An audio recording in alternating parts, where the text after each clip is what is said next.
O temor de não perseverar. Um dos grandes obstáculos de envelhecer para a glória de Deus é o temor de que não perseveraremos em considerar a Cristo como precioso e em amar as pessoas. Simplesmente não seremos capazes de fazê-lo. Não seremos capazes de dizer como Paulo disse a Timóteo: combati o bom combate, completei a carreira, guardei a fé. Já agora a coroa da justiça me está guardada, a qual o Senhor, reto juiz, me dará naquele dia. E não somente a mim, mas também a todos quantos amam a sua vinda. 2 Timóteo 4, versículos 7 e 8. A recompensa da justiça final será dada aos que amam a vinda do Senhor, ou seja, aqueles que o valorizam supremamente e desejam que ele já esteja aqui. Portanto, esse considerar a Cristo como precioso tem de ser incluído nisso e fazer parte do combate combatido e da carreira completada e da fé guardada. Você não tem fé se não deseja a Jesus. Logo, um grande obstáculo do envelhecer para a glória de Deus é o temor de que não podemos manter esse considerar a Cristo como precioso. Por isso, tememos que não poderemos dar o fruto de amor que resulta da fé, conforme escrito em Gálatas 5:6 e 1 Timóteo 1:5. Tememos que não faremos, e a principal razão por que esse temor de não perseverar na fé é um obstáculo a envelhecer para a glória de Deus é o fato de que as duas maneiras mais comuns de vencer esse temor são letais.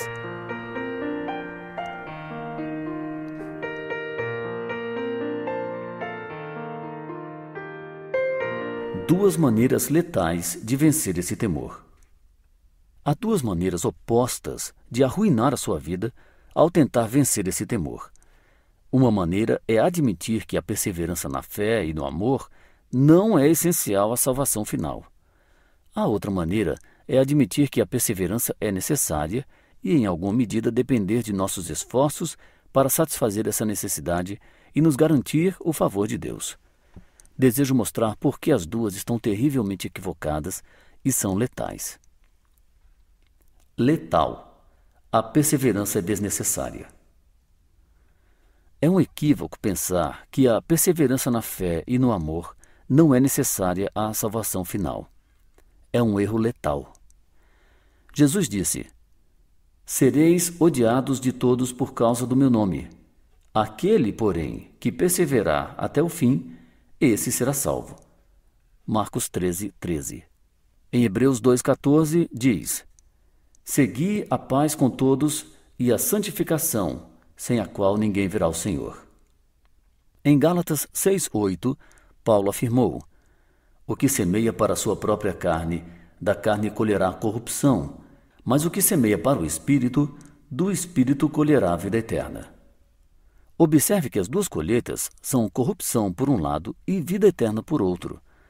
No versículo seguinte, Paulo disse: e não nos cansemos de fazer o bem, porque a seu tempo ceifaremos vida eterna, se não desfalecermos. Portanto, é evidente que perseverar em meio aos desafios da fé, por semearmos para o Espírito e produzirmos o fruto do amor, é necessário à salvação final.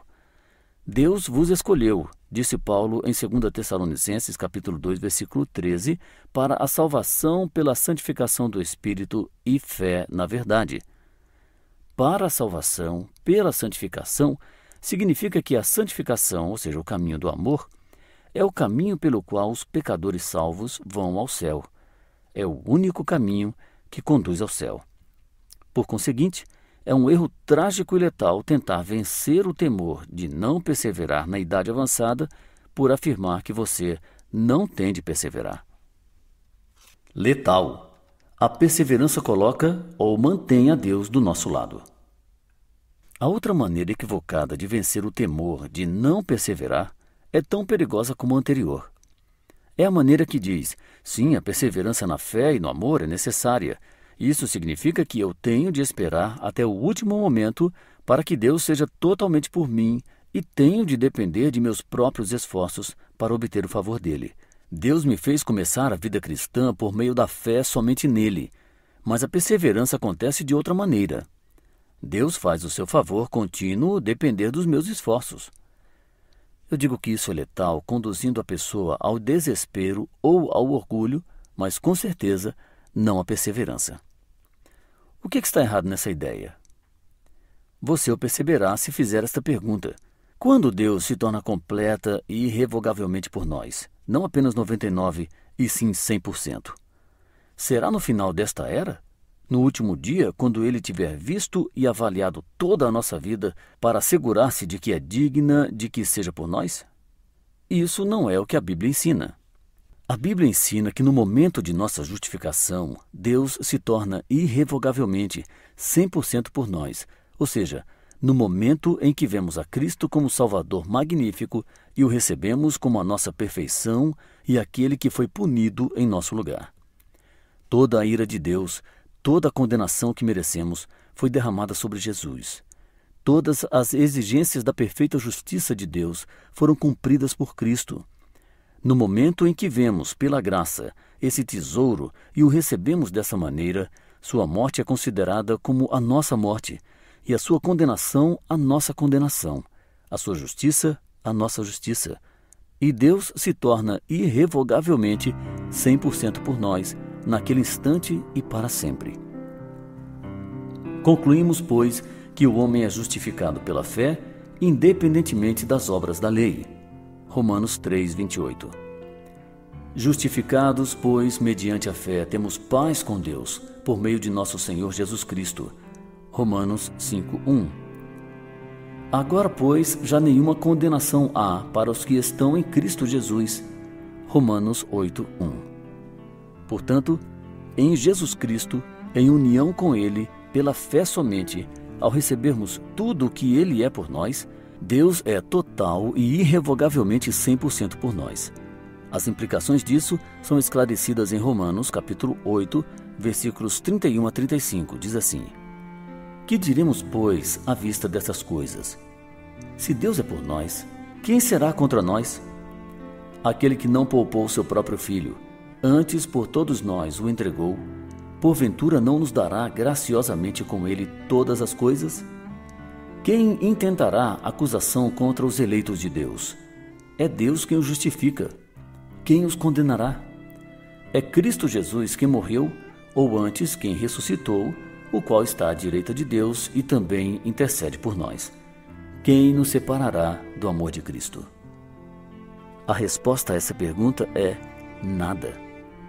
Isso significa que todos os que pertencem a Cristo perseverarão. Eles têm de perseverar. E perseverarão, isso é certo. Por quê? Porque agora em Cristo Deus está 100% ao nosso lado. A perseverança não é o meio pelo qual conseguimos que Deus seja por nós. Ela já é um resultado do fato de que Ele já é por nós. Por meio de suas obras, você não pode fazer com que Deus seja por você, porque as verdadeiras boas obras cristãs são fruto do fato de que Ele é por você. Pela graça de Deus, sou o que sou, e a sua graça, que me foi concedida, não se tornou vã. Antes trabalhei muito mais do que todos eles. Todavia, não eu, mas a graça de Deus comigo. 1 Coríntios capítulo 15, versículo 10. Meu esforço não é a causa, e sim o resultado da graça, comprada por sangue. Desenvolvei a vossa salvação com temor e tremor, porque Deus é quem efetua em vós tanto o querer como o realizar segundo a sua boa vontade. Filipenses 2, versículos 12 e 13. Desenvolver a salvação não é a causa, e sim o resultado do agir de Deus em nós, do fato de que Deus é 100% por nós. Porque não ousarei discorrer sobre coisa alguma, senão sobre aquelas que Cristo fez por meu intermédio. Romanos 15, 18. Se podemos fazer alguma coisa motivados por obediência, isso acontece porque Cristo já é completamente por nós. Todo o esforço que realizamos na disciplina da perseverança é uma obra de Deus. Por conseguinte, esses esforços não fazem com que Deus seja totalmente por nós. São o resultado dessa realidade. Ele é por nós devido ao fato de estarmos em Cristo. E não podemos aprimorar a perfeição ou o sacrifício de Cristo. Se pela fé estamos em Cristo, Deus é por nós, em Cristo, tanto agora como sempre o será ou poderá ser. não perseveramos para obter isso. É por causa disso que perseveramos. Quando o temor de não perseverar se manifesta, não tente vencê-lo dizendo: "Oh, não há qualquer perigo, não precisamos perseverar." Você precisa sim. Não há salvação final para aqueles que não combatem o bom combate, completam a carreira e guardam a fé e também amam a vinda de Cristo. Não tente vencer esse temor procurando obter o favor de Deus por meio dos seus esforços na devoção. O favor de Deus vem apenas pela graça, fundamentada exclusivamente em Cristo, na união com Ele, por meio da fé, e tão somente para a glória de Deus.